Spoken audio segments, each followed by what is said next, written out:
Mathematics, entertainment, truth, history. Yeah. We're in the meth lab. Got your host, Big Twin. All right.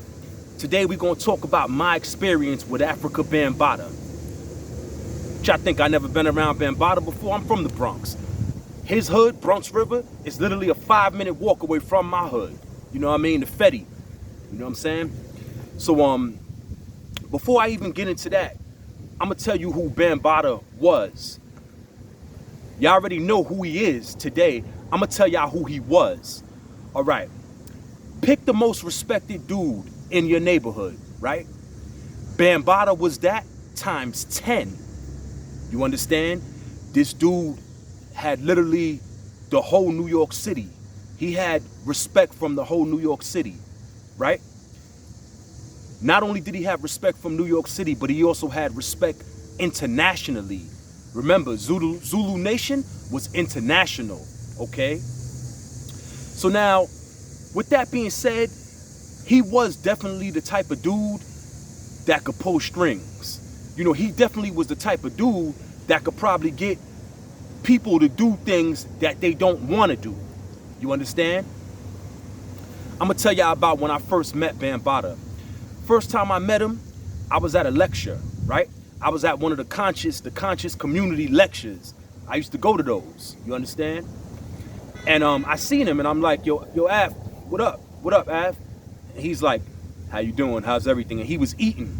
And he said, yo, I salute y'all brothers for keeping it up, for keeping it going and all of that. Mind you, I'm not Zulu. I never been in Zulu or none of that. I've been around them niggas, of course, but I never been in it. But he's like, yo, salute y'all brothers for what y'all doing. I'm like, all right, copy and all that. You know, growing up in the Bronx, you always heard weird stories about Bambatta. You heard he did this and he did that, but you never knew it to be actually true. You understand what I'm saying? It was never in stone. It was never a solid fact. You understand? Until now. Well, you see how, like, you know, the 12-year-old boy is suing him now. You know, it wasn't a solid fact until maybe only a few years ago. We didn't know that it was the truth. Okay? Now, this dude had the power to change a lot of different things. You understand what I'm saying?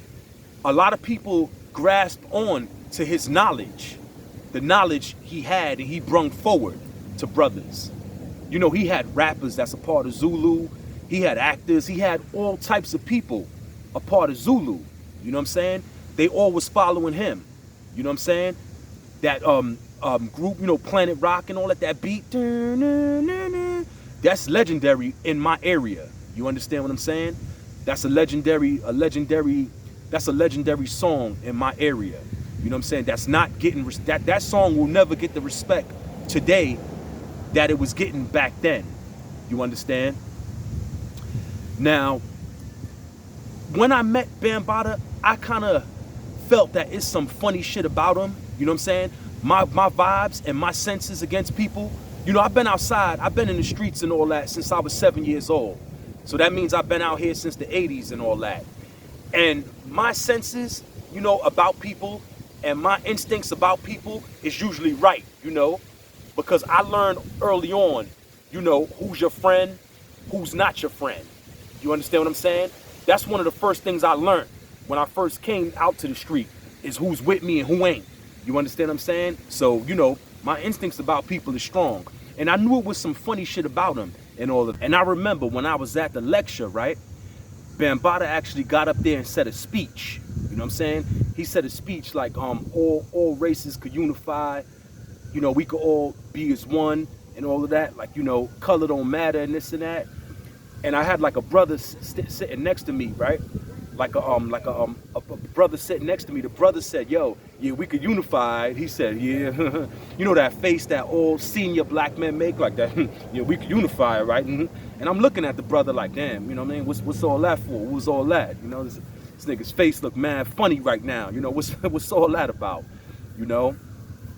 And with that being said, Bambatta had people around him that knew of the foul shit that he was doing, but never did nothing about it.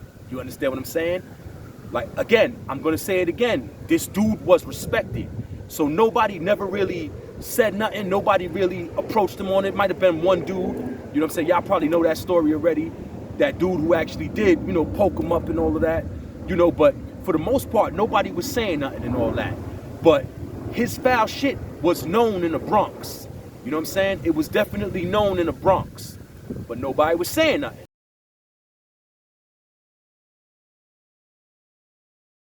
And yeah, Afrika Bambatta, he's a very distant person. He's distant. And you know what they say about people that's very distant. You got to watch out for them type of people, So now, other day I'm scrolling through YouTube, and there's a series called Zulu Nation, the first happy family. I ain't going to say the G word, but the first happy family of hip hop. I really want to say the G word, but I don't want to say it.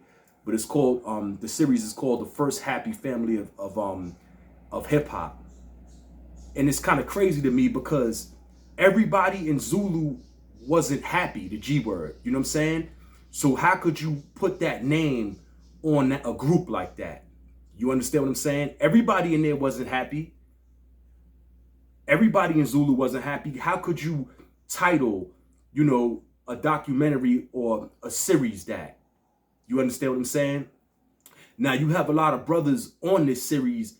They're talking, they're speaking, about different things they went through when they was with Zulu with that title under them. You understand what I'm saying? If I was them brothers, I probably would have felt the way behind that. You know what I'm saying? Because you associate the happy word with the dude that's talking. You know what I'm saying? It's like not a good look. You know what I'm saying? Not a good look. So I kind of want to shoot that down a little bit because I know for a fact that everybody in Zulu wasn't happy. The G word, happy. You know what I mean?